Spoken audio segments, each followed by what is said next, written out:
Welcome back to Sailing El Jaleo. If you guys are watching this in the first week of its upload, this is about as close to a real-time update as you're going to get. El Jaleo is still on the hard. She'll be on the hard for about another 2 weeks.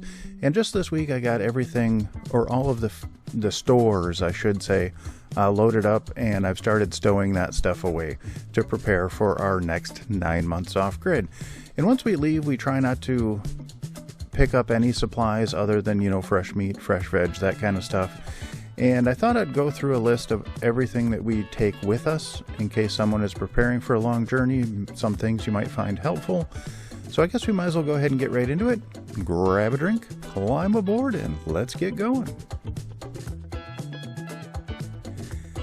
Here you can see the boat is an absolute train wreck.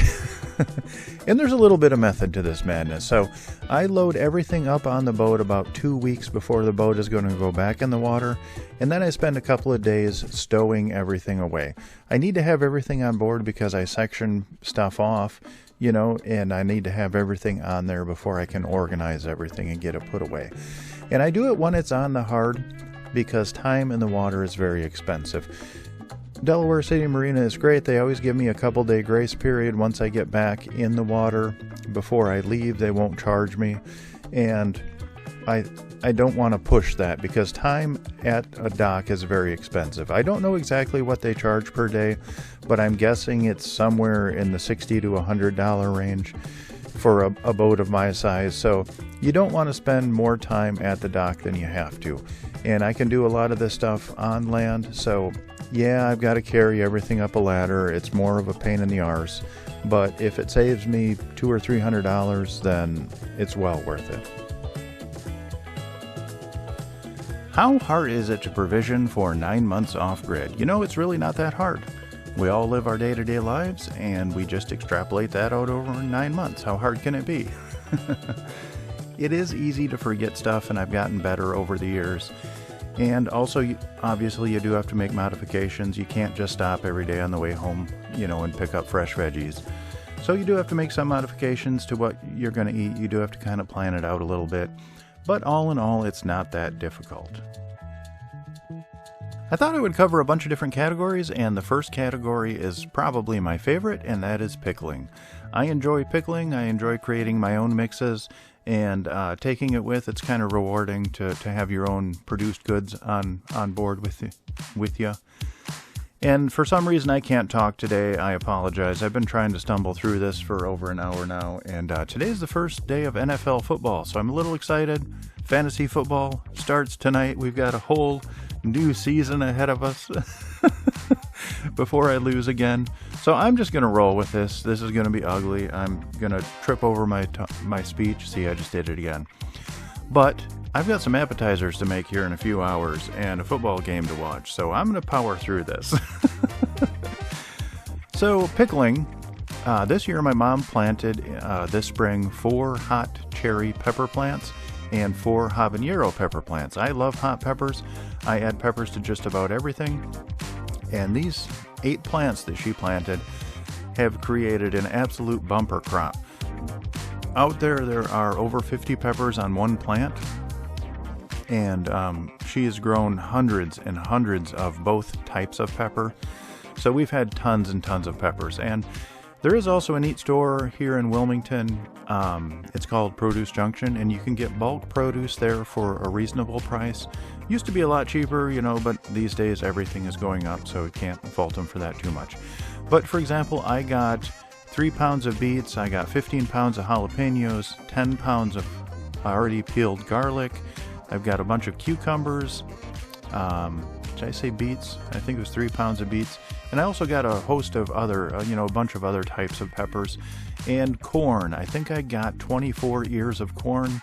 And I got all of that for around $80. So it's pretty reasonably priced.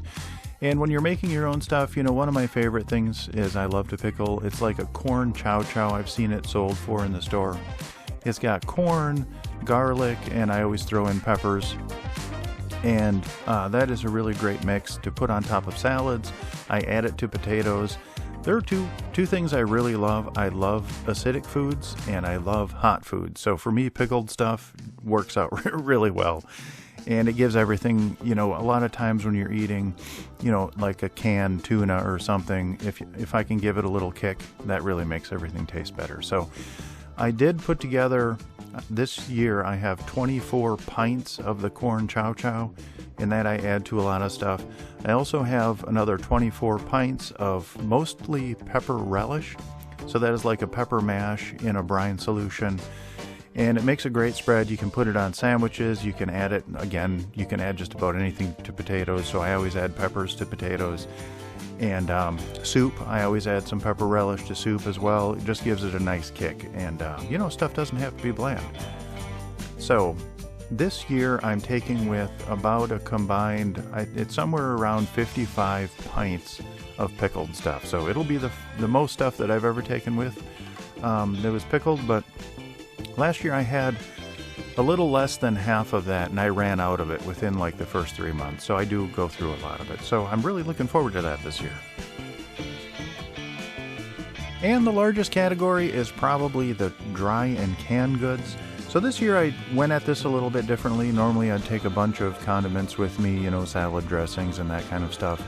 But this year I'm trying to eat a little bit healthier as much as you can while eating a lot of this kind of canned foods.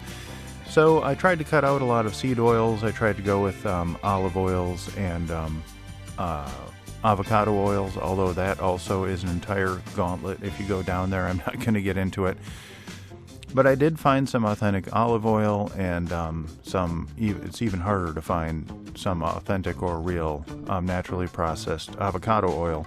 So I'm bringing that along with some spicy mustards, and I'm trying to also eliminate a lot of high fructose corn syrup. So I did find some ketchup that has sugar in it, which I know is not real great for you, but it's better for you than high fructose corn syrup. So I'm trying to avoid the seed oils, the high fructose corn syrup, and also a lot of the extra additives like the artificial sweeteners like sorbitol.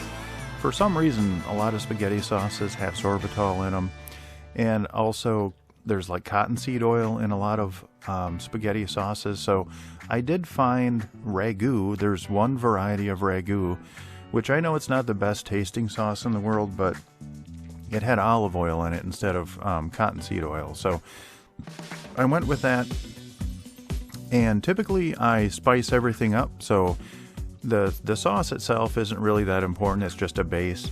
I always add my own spices to it, my own garlic to it, my own peppers to it. So at the end of the day, when I'm using it, it really is just kind of like a tomato paste base or a tomato sauce base. And I probably could have just, actually come to think of it, I probably could have just got crushed tomatoes or something, but whatever, it is what it is. So I do eat a lot of pasta, which I know is not the best for you, but I really enjoy pasta and pasta sauce. And I did get a bunch of olive oil. So the olive oil I'm going to mix with like a red wine vinegar. I got some of that as well, and make my own salad dressings and try and make things a little bit healthier. And also I did get some Dijon mustard. I've read some recipes that are good with olive oil, red wine vinegar, and Dijon mustard, and I've tried them. They're pretty good. So I'm going to go with that for a lot of my salad dressing. That'll cut out a bunch of soybean oil. The spicy mustard and ketchup I'll use for condiments, and the avocado oil, I will also use that for dressings. So beyond that, I do take a lot of soups with, and I tried to find some soups that didn't have a lot of extra additives, you know, a lot of preservatives, that kind of stuff. So I did find some Thai sweet potato soup by Pacific, and also some roasted red pepper soup that was pretty, the ingredients were pretty straightforward. So and I do have a couple of guilty pleasures. So like shells and cheese, I know is absolutely horrible for you, but I brought like 6 boxes of it. And also a little bit of Spam. I know Spam is absolute trash and probably negates all of the other things that I'm trying to do better. But you know, a little bit of diced up Spam in with your spaghetti, I just find absolutely wonderful. So sue me for that one. And this year I did go with a lot of yellowtail tuna. So I have about 50 cans of tuna. I do eat a lot of tuna. And I got it in olive oil this year because I'm not taking any mayonnaise with me, or normally I would add mayo or Caesar dressing to the tuna, and I'm not going to do that this year. I'm going to add like a mixture of olive oil and mustard just to make it a little more healthy. I also have some herring fillets and some smoked oysters and also some canned chicken. So, and those, again, are not the healthiest, but again, the sodium content in those is off the charts, but there weren't a lot of preservatives in them, so that's okay. I usually take a bunch of canned corn, canned peas, and also some dehydrated potatoes, the instant potatoes. And they don't taste the best, but unfortunately I can't bring, any amount of potatoes in a humid environment would go bad pretty quickly. There is a really neat Asian store around here, so I did pick up a bunch of Szechuan noodles, and they've got this really neat stuff. The brand name is Por Quan, and it comes in shrimp and crab, and it's like I don't even know how to describe it. It's like a tomato sauce mix that's got the shrimp or the crab in it and a bunch of extra spices. It tastes really good, and there again, not a ton of preservatives in it, and I usually add that I use that as like a stir fry base, and I'll add in shrimp, onions, and also like broccoli or something, and make like a stir fry out of it and put that on top of the Szechuan noodles. So that's really good. So I've got a bunch of that. And also, if you have an Asian store around you and you like rice, absolutely buy your rice from there instead of like a Walmart or an Amazon. My favorite brand of rice is Asia Best, and I like the broken rice. The broken rice is basically what's left over at the end after they've bagged the whole grains, and it's cheaper, and actually it produces a nice, great sticky rice, which I love. I don't like, loose rice. I love sticky rice. So the bits make a really nice sticky balls, and the dogs and I both eat it, and it's jasmine. I love it. Jasmine is my favorite rice. And you can get a 25-pound bag of broken rice, jasmine, for about $20, and the exact same bag on Amazon or Walmart is $45. So the price difference is ridiculous. So if you have an Asian store in your area, definitely check it out. And also some canned shrimp to go in with the Asian dishes, and pasta. I love angel hair pasta, so that is the brand or the type I go with.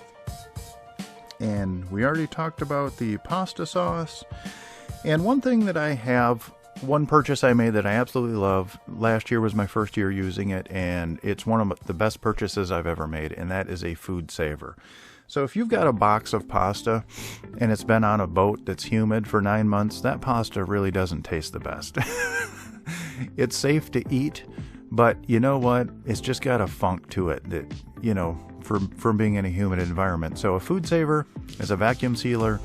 I got one of the higher end ones, and I've used it a ton. I vacuum seal everything, all of my Szechuan noodles, all of my pasta, all my shells and cheese, all of my dog food, all of the dog biscuits.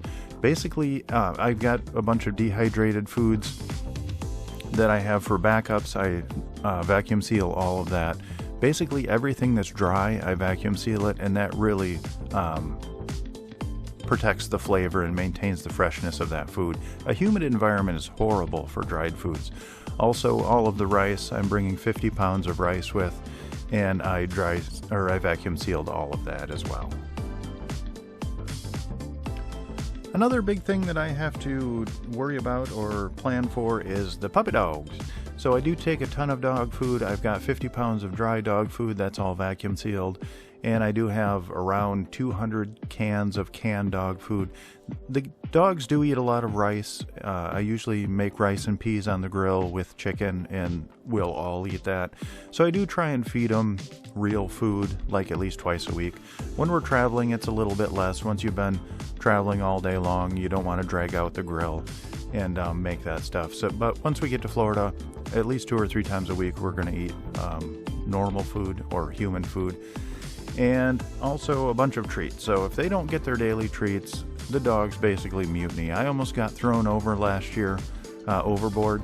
I did have to put in an emergency order, and I picked that up at the Waka Wachi Marina. Luckily, they were kind enough to let me ship in a few boxes of treats there. So the dog food is a big thing, but we've got that all taken care of. Also for the grill, you know, we do grill a lot, so I take 60 pounds of pellets with, and that's enough to last the 9 months. We do typically grill 2 or 3 times a week, more so in the winter when we're in Florida. For the boat itself, I do take a bunch of spares. So, you know, spare parts, extra gaskets, extra raw water impellers, just stuff that you'll run through. You know, the normal maintenance stuff. I do take 10 gallons of oil with. I use 15W40 oil for diesel engines. I do take 2 gallons of a straight 30 weight oil, and I use that in the transmission. And also oil filters. So I usually take 10 oil filters with me. And oil filters, if you are storing if you're storing oil filters on a boat and one of the oil filters might not be used for 9 months, it's always a good idea to put them in Ziploc bags. The first year I did not put any of my oil filters in Ziploc bags. I just had them stored in like a Rubbermaid in the rear lazarette, and about half of them rusted. So ever since then, I've started putting oil filters in Ziploc bags, and I haven't had any problems with that since. I also take a bunch of gloves. So I take around 1,000 nitrile gloves, which is about 500 pair. And I use those for a lot of things. You know, sometimes the dogs will make a mess if someone has diarrhea up on, you know, thank God we have had 0 accidents in 4 years down below the deck, which I'm very grateful for. But, you know, sometimes accidents occur up on deck, and, you know, that's just going to happen. So, you know, I'll use gloves to help clean that up. And also, you know, for changing oil, changing transmission oil, doing maintenance on the engine, it's just nice to have a pair of gloves so you don't get covered in oil. So gloves are important. I do take wet wipes with, so I take around 4,000 wet wipes with, and I use them for their intended purpose. And then also they are just great for cleaning up stuff. If you need to clean up anything, you know, like I'll drip some oil when I'm changing the oil filter or something, they're just great for cleanup. Wet wipes are absolutely wonderful. I usually take a bunch of paper towels. I'll bring like 24 rolls, and that usually lasts the entire year. Ziploc bags. So I always bring a bunch of them, usually a couple hundred of the quart size and the gallon size. And I use them for everything from, you know, sealing up oil filters after they've been changed, to putting food in, just everything. So they are very, very handy. One thing you typically don't think about is like dish soap. I bring a bunch of dish soap. Dish soap. And also I use one of those, you know, wands that you use like for scrubbing dishes. So I always bring extra wand heads. And also extra stuff that just may break. So one of the things I rely on a lot is my electric kettle, and I use that for making coffee. And last year I also used it for heating up my bath water. So that is a pretty vital piece of kit. So I actually bought an extra one this year. The one I've been using for 4 years. It's getting a little bit corroded, and I don't know how long it's gonna last. I am gonna run it into the ground. But it's nice to have a spare on board for if that does break. Also, one of the most important things is my water hose. So I have 100 foot of those shrinking water hoses, you know, the expanding ones, and it's good for potable water, which is important. I fill all of my water tanks, all of my drinking water jugs, and my dog and washing machine jugs with that.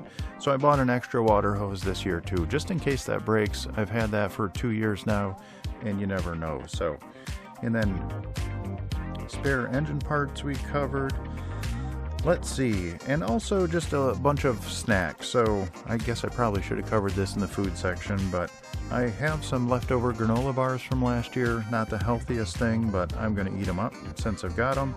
And also almonds and pistachios. I love pistachios and almonds, so I bring a bunch of that stuff with. Just some spices for cooking. I always take onion powder, paprika, and garlic powder with. If you've never, when I first read about this, I thought it was absolutely ridiculous because I'd never heard of it or even thought of it. If you're cooking a steak or a pork shoulder or something on the grill, you season it. And someone said they made a rub for brats, and I thought, well, how stupid is that? Why would you need to season a brat? But then, I just on a whim, I tried it. I was out grilling, I sprinkled a little onion powder on a brat, and I'm like, holy crap. That really makes a difference. It actually tastes really good. So I do make some rubs for brats and chicken. And then we've got our healthcare stuff. So I always bring, tons of Q-tips, tons of toothpaste, 5 bottles of mouthwash, body wash, shampoo, vitamins. I do bring chewable magnesium. I suffer from leg cramps really bad when I sleep, and those help for that. So I buy 9 months worth of that. Extra toothbrushes. I do bring a lot of xylitol gum with. Xylitol has been shown to be healthy for your teeth or help reverse both enamel loss and cavities, so that can be good. So I bring all of that with, and let's see, I'm trying to think. I mean, there's always just tons of other stuff. Basically, just make a list of everything you use every day and extrapolate it out. You're going to forget something. I always do. Although usually, I don't think last year I forgot anything that I couldn't live without. It's always good to have extra stuff. I'm trying to think. I got to redo this part. Screw it, whatever.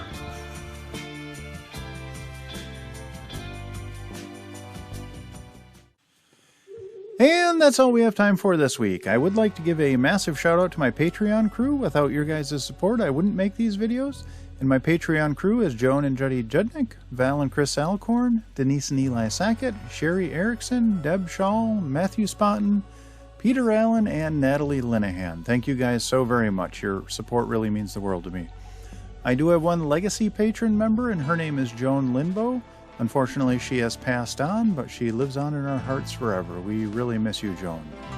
If you are interested in joining our Patreon crew, there is a link in the description down below, and that'll take you to our Patreon page where you can sign up.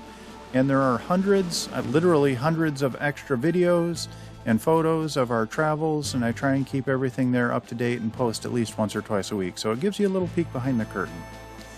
If you do like our videos, please like, comment, and subscribe. That'll help us out more than you'll ever know, and that actually doesn't cost you anything, so hit that like button. Alrighty, I hope you all are well, and we'll see you next week.